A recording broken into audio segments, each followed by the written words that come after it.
Dua kapal Indonesia yakni kapal Tunda Brahma 12 dan kapal Tongkang Anan 12 dilaporkan dibajak kelompok sipil bersenjata di Filipina.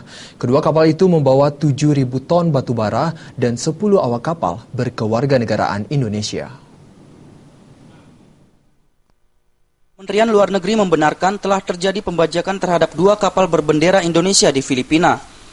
Dua kapal tersebut yakni kapal Tunda Brahma 12 dan kapal Tongkang Anan 12. Kedua kapal itu membawa 7.000 ton batu bara dan 10 awak kapal berkewarganegaraan Indonesia.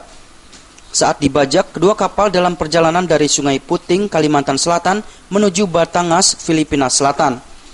Meski demikian, tidak diketahui persis kapan kapal dibajak.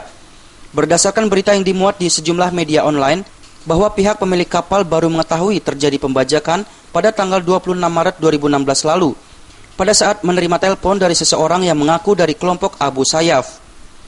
Kabar yang berkembang, semua kru telah dibawa ke darat oleh kelompok Abu Sayyaf. Mereka meminta uang tebusan sebesar 50 juta peso atau setara 14 miliar rupiah. Saat ini sedang dilakukan negosiasi oleh pihak perusahaan dengan kelompok Abu Sayyaf.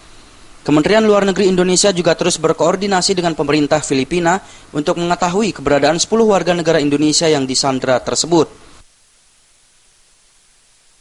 Dari Jakarta, tim liputan